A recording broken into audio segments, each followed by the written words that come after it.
This computer.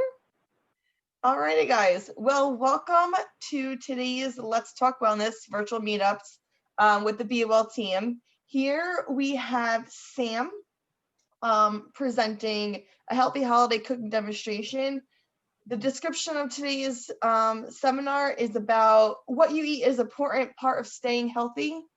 Join Sam as an RD and the Wellbeing Coordinator for a quick and easy recipe to help balance out meals for you and your family. So I'm going to turn it over to Sam here for a cooking demonstration and follow up of where you could find this recipe. So thank you, Sam, and I'll let you take it over. Great, thanks, Jen. So hi guys, my name is Sam and I am a registered dietitian, but I have a little confession. I didn't really cook very much, probably up until about 5 years ago. I worked in a supermarket and started developing recipes, and then I really found a love for cooking. So something that I absolutely love is when a recipe is one pot to clean. So this is going to be a side dish recipe, and it's pretty simple, and there are a lot of different tweaks that we can make along the way that I'm going to show you to be a little bit easier for you. So what we're making today is called butternut and barley pilaf, and just so you guys know, I know I mentioned it before we started recording, but I made it last night and it is delicious. So you guys have to let me know if you try it. Or I have my pan going already. So it's preheated to medium heat. And what I'm going to do next is I'm going to add some olive oil. So the recipe calls for 2 teaspoons of extra virgin olive oil, which really isn't a lot to put into a recipe like this, especially since it contains 6 servings. However, I like to use the oil spray because you don't get the you get the benefits of it not sticking, but you're also not adding too many calories. And that gives you a little extra room to play around at the end, you know, what you might be pairing it with. Maybe you can have some chicken breasts or chicken thighs. Again, different types of fat, but it gives you a little bit more leeway. So I'm going to spray. And you guys might have heard that olive oil isn't the best thing to cook with. We're not cooking on very high heat. However, we're not cooking on very high heat. However, the extra virgin olive oil, the polyphenols tend to be protective, which is really great. So just heating it up a little bit. And what I've done here is I have chopped up some onions.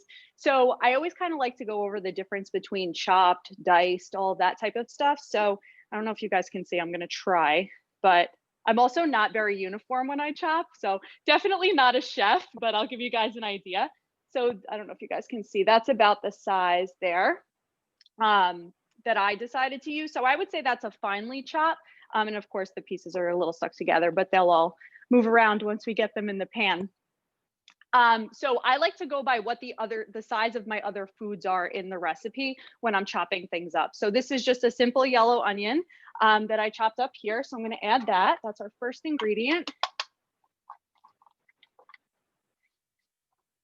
And guys, I do have an electric stove, so it does definitely cook a little bit different than a gas stove. So the temperature is sometimes a little hard to regulate. So it didn't sizzle when I put it in. That's kind of what we wanted. So it's not quite hot enough yet, but that's not a problem. So I'm just going to mix it up a little bit so it's cooking evenly. And I will keep an eye on that. Okay, so while that's heating up, I'm going to kind of go through some of our other ingredients here. So of course, for barley pilaf, we need barley. So barley is kind of a fun one. You know, we hear beef barley soup, but it's not something that is utilized as much as something like rice. So of course, barley is a grain. There we go. I hear some sizzling for the onion, so we're good to go. So barley is a whole grain. However, when we buy it, we typically buy it pearled because it's easier to cook that way. So what pearled means is they're removing the outer layer, and oftentimes they're polishing it, meaning that the bran comes off. So when we think of bran, we always think of fiber, right? So the bran is actually the outside of the whole grain. And there's 3 parts. So there's the outside layer, there's the endosperm that has carbohydrate and protein, and on the inside there's a little germ. And I always tell the kids when I talk to them, it's a great germ. It's got a lot of good nutrients. But what happens is when we have white rice, white pasta, different white or refined grain foods, they take away the bran.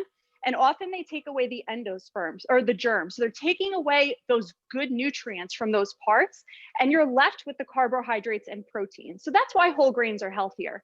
So getting back to barley, I do have a pearl barley because it's quicker cooking time and easier to process in general. So that's typically what you'll find in the store.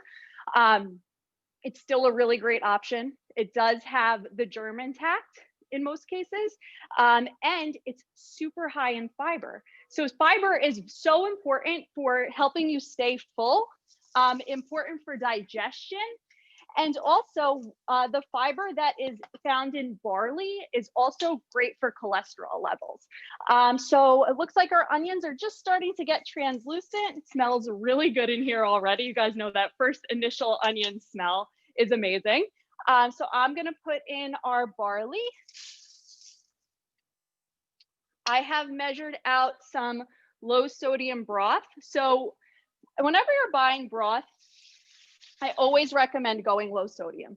If you want to add salt later, you can absolutely do that. So it kind of gives you a little bit of versatility there, especially for taste. So I only had beef broth. The recipe calls for vegetable broth or chicken broth, but you know, if you'd like to make the recipe vegetarian, you can absolutely do a vegetable broth. Okay, the recipe calls for a little bit more water. That barley soaks up a lot when it cooks. Okay. And then what we're gonna also add is our butternut squash.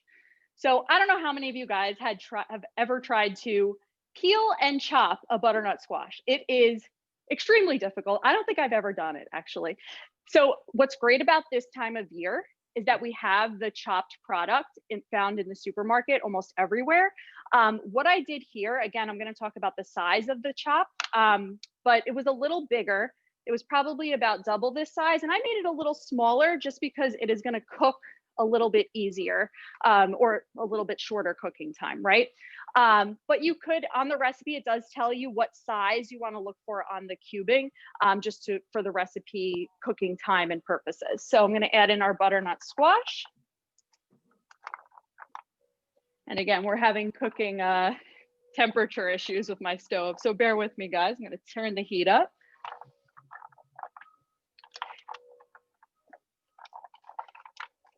And butternut squash, you know, we see that beautiful orange fall color. Butternut squash has great beta carotene, which is an antioxidant important for vitamin A formation within the body, as well as good fiber. So again, we're adding something else with really great fiber content. So I'm going to give this a little stir. The recipe does not say whether or not to cover it. However, I felt it cooked better last night when I did cover it. So I'm going to do that and wait till it simmers a bit. So this recipe is a little bit longer cooking. So what we're going to do is I'm going to go through some of the other ingredients, talk about them, and some other substitutions that you can make. Then we'll add in the rest of the ingredients, and I'll show you guys my finished product from last night. So with the broth, what I really liked about this recipe also, just stepping back a little bit, the broth is low sodium, and then the combination of water will also decrease the amount of salt that you're using in the recipe. But to be honest, all of the ingredients that we're putting in here are pretty much fresh, meaning that they're not highly processed and don't use a lot of salt for different processing purposes. So that's a really great thing. So what I also have here is we're going to add some parsley in at the end. So I chopped up some fresh parsley. Seems like a lot, but I feel like you can never have too much parsley. Again, maybe that's I shared that I'm Italian heritage. We're all about parsley and oregano, right? The other thing that I did here was lemon is also going to be in our recipe. So what I did was I actually zested a little bit of the lemon. And I don't know if you guys have worked with lemon zest before, but it truly has such fantastic flavor. It's really amazing. It adds just a little kick. Even if you use just a small amount, about a teaspoon. And then we're also going to use some lemon juice in the recipe. So I've got my half a lemon here ready to go. And then I wanted to talk a little bit about garlic. I don't know about you guys, but I have trouble keeping garlic at home. I mean, it's in so many things that we cook, right? But, you know, I buy a bulb and then I may not end up using it. So garlic powder is a really great substitution. You could certainly use garlic powder. But I really like the jarred garlic. It makes things so easy if you're really looking for that fresh garlic taste. So a half a teaspoon is actually going to be a whole clove of garlic, and this one is in water, which is really great.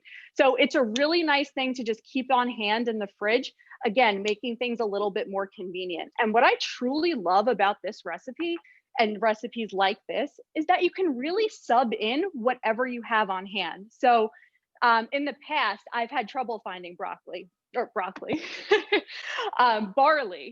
So I was thinking, oh, what am I going to do with this recipe if I can't find barley at the supermarket?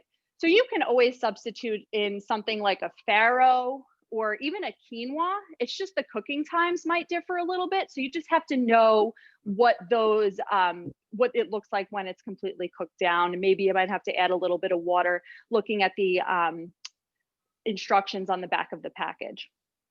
So with farro, has anybody had farro? Can you guys put in the chat if you've ever had it before? It's spelled F-A-R-R-O. It's kind of one of those unique grains. I know that quinoa has gone really mainstream now, but it's a really great option. Again, quinoa and farro are those whole grains. So they do have, you know, the bran, the germ, and the endosperm. I see a couple of people have tried it, a couple of people haven't. If you guys see it in the supermarket, I highly recommend trying it. It's really great. It's pretty bland the way quinoa and rice are. So you just have to kind of bulk it up, or in a recipe like this with incorporating other flavors as well. So one thing I did want to show you is, since this barley is not a whole grain, as we discussed, it's pearled, right? So they take the bran off. I'm actually going to pull a whole grain that I have from my pantry to show you guys what to look for when you guys are shopping for your whole grains.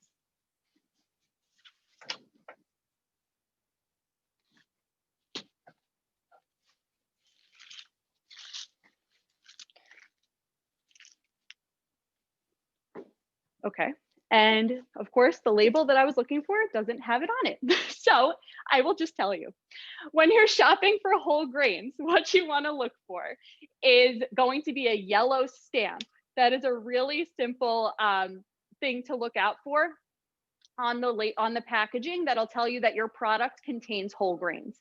You might see it, it's on a lot of cereal boxes. So of course, cereal is going to be more of a processed grain, but farro is less processed, just the way rice is, or brown rice. Again, quinoa, another great one. Oatmeal. Oatmeal is really fun too, especially this time of year, because it's a great whole grain. And you can incorporate it in sweet or savory dishes. So we always think about, you know, maybe oatmeal being on the sweeter side for breakfast, but I like to incorporate different savory options in there as well to change it up. All right, we're sizzling away over here, so that's good. My temperature's heating back up again. Yeah, if you guys might have joined a little late, I have an electric stove, so the temperature is always a little off, but that's okay.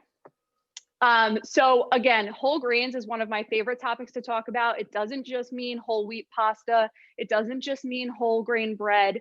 There are so many different options out there, especially for if you're doing a cold salad or a dish like this. And on the topic of whole grains, I know I mentioned bread. When we're looking at whole wheat versus whole grain, you know, what's the difference? So because something is whole grain, it doesn't necessarily mean it's whole wheat. So we know that quinoa, for example, is a whole grain. It actually doesn't have any wheat in it. So if you're shopping for bread, maybe for your stuffing recipes, that's a nice, really easy way to sneak in some whole grains, is if you choose a whole grain bread, because we're ending up chopping it and putting in there anyway, is you want to look for 100% whole wheat. Or, you know, sometimes they have other grains in there as well, which is where you might see multigrain. So I often see that confusion as well, where multigrain being confused as being healthier than whole grain. So multigrain just means they've added a lot of grains together. It could be 100% whole grain, or it could be a white or enriched flour with additional grains built in. So with that, you just have to look in the ingredients list. But I truly love incorporating little healthy things like that, like incorporating a whole grain bread instead of a white bread into the stuffing, or, you know, any way that I can truly add nutrition into traditional dishes. So something like this butternut squash, for example, I mean, that's a great addition to a traditional grain dish, and it's beautiful in color. So something that I also love to add around this time are, you know, whether it's fresh cranberries or dried craisins. Of course, you want to be careful because those are very high in added sugar, but that's a really nice thing that you can add as well. So just, again, little pop of color, something a little bit festive and different. But this time of year, there's so many great flavors out there, different types of squashes, and to the point of different whole grains and different vegetables. It's really important to have a variety. And, you know, we hear that all the time, but even when I mention the color of the butternut squash, you know, color is really indicative of different nutrients. So the more you can vary your color up a little bit, that is going to add so much more nutrition into different things. And it could be as simple as, you know, if you're doing pasta the day before Thanksgiving, because you know, you need something fast because you're prepping everything the next day, adding some zucchini noodles to it, you're adding nutrition. You don't have to replace the whole thing, but those zucchini noodles, they're going to add some fiber, they're going to add water, so they're going to help to keep you full.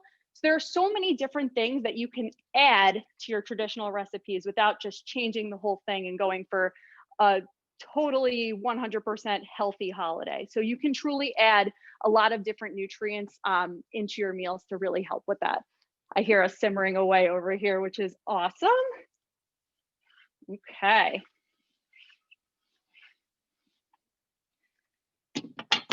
So we have about 10 minutes left. So what I'm going to do is I'm going to add the remainder of the ingredients. On your recipe, when you do read this at home, it's going to say at about 45 minutes. It does cook for about an hour. But again, it's really nice. You have to stir it a couple of times. Just keep an eye on it. It's pretty simple.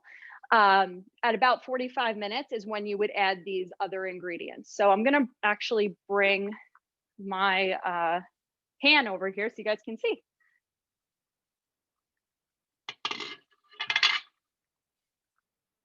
Okay, so we're definitely still liquidy. So if I was just making this at home, I would still want this to cook more before adding, but I want to show you guys, and then I'm going to show you the finished product. So we've got our parsley here that I'm just going to add in. And I love adding greens. If you don't have fresh parsley, you can absolutely use dried parsley. I mean, the spice cabinet, what I love about cooking is you can really change things, make them your own. I know that somebody mentioned, I think it was Jen mentioned sausage in her stuffing. She loves that for Thanksgiving. Honestly, adding fennel seed to different, maybe something that has a lean ground turkey or a lean ground chicken is going to give almost a sausage flavor. So yeah, it's not going to replace your traditional meal, but if it's around the holiday time and you need something that is more of a comfort food for you, utilizing the spices in your cabinet can make a world of difference in taste to different foods that you're using. We should do a video on that, I think, because there's a lot of different things out there that we could be utilizing in different ways. All right, so I have our lemon zest here. Again, just the smell of when I picked it up, it's amazing. It offers so much aroma and different taste, which is great. And then you guys can see I zested the lemon before I chopped it. So I'm just going to put some lemon juice in. And also, so I'm going to be honest with you guys, the way that I cook, I don't usually follow, you know, if it tells me a tablespoon of lemon juice, I love lemon juice. So even if the recipe comes out a little bit more tart, that doesn't bother me.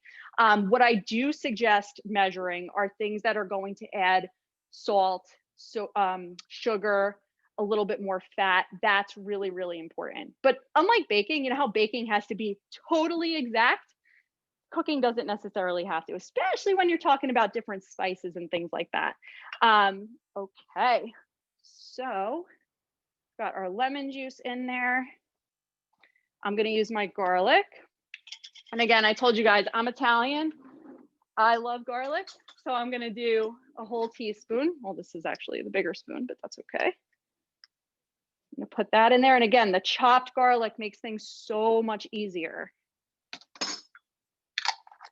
Okay. Stir that up a bit.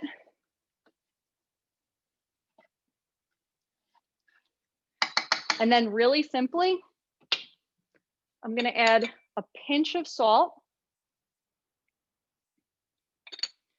and a little bit of fresh ground pepper. So with adding salt, I also love pepper, so I'm going to keep going. With salt, I always say, and you know, we do want to be careful, of course, when we add salt to taste, but salt is always something you can add at the end. So I like to go really light on salt, and then once it's on the table, everybody has their portion. They taste it and say, oh, it needs a little more. Everybody tastes salt a little bit differently. So I always like to go on the lighter side of things, especially if it has you know, salt in there already. I mentioned we use the broth, but it was a low sodium, so that's a good thing as well. But something to keep an eye on. Okay, so we're all mixed up. Like I said, this is a little more liquidy than I'd like it to be, but you guys can kind of get the gist of it. I'm trying to hold it up. So it looks pretty good. Barley's definitely not cooked yet, but that's okay. This is going to be part of my meal prep for the week. And actually, this is what your finished product is going to look like. So I did make it last night, and the barley is a little bit darker, only because I used a beef broth, which is darker. So it does have more of a dark color to it, but it tasted amazing. My fiance agreed. So if you guys try this recipe, you definitely have to let me know. Before we sign off today, I did also want to talk a little bit about being safe during the holidays for Thanksgiving.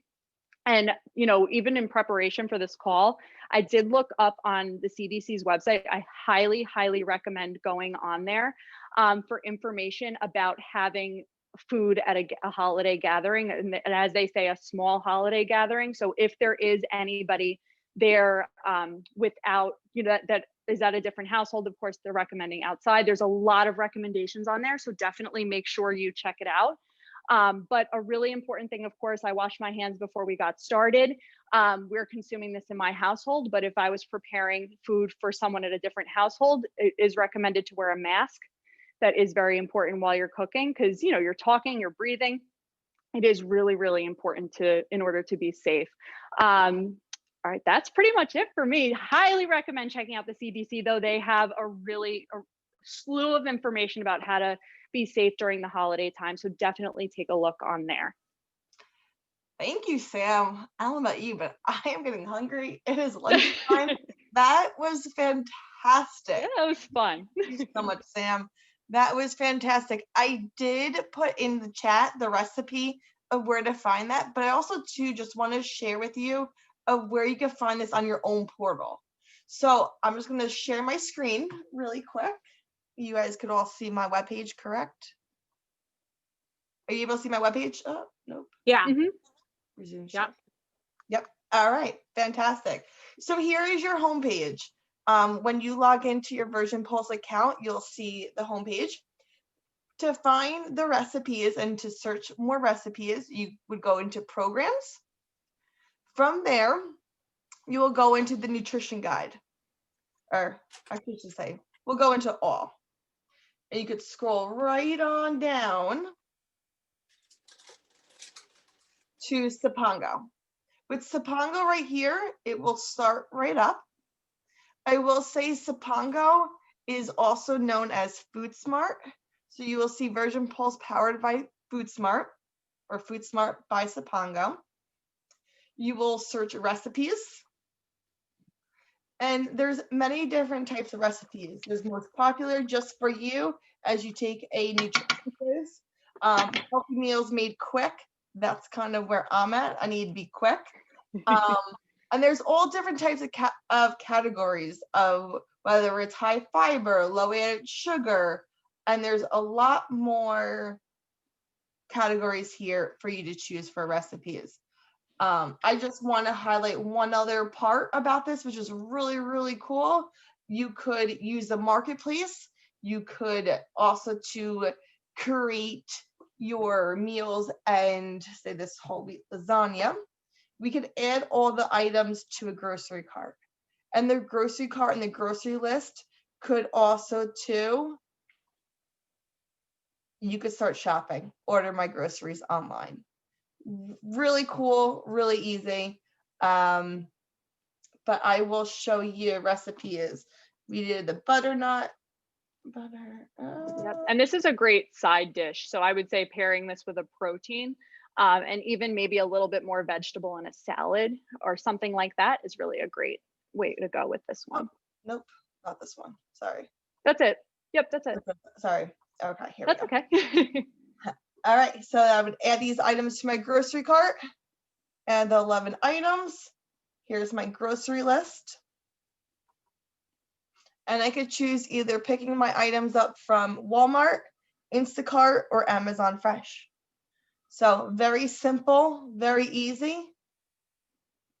And there's your grocery cart. So if you guys have any questions regards to the recipes or more information about FoodSmart, please let me know. I will put my email and feel free to reach out to any questions about FoodSmart, Zapongo, and thank you, Sam, for a great cooking demonstration. Of We course. look forward to next presentation. Sam will be presenting next month on another recipe. Always will bring you back here to FoodSmart. And if you have any questions, feel free to reach out. Thank you, guys. Thanks, everyone. Thanks, Sam. Awesome, Sam. Thanks.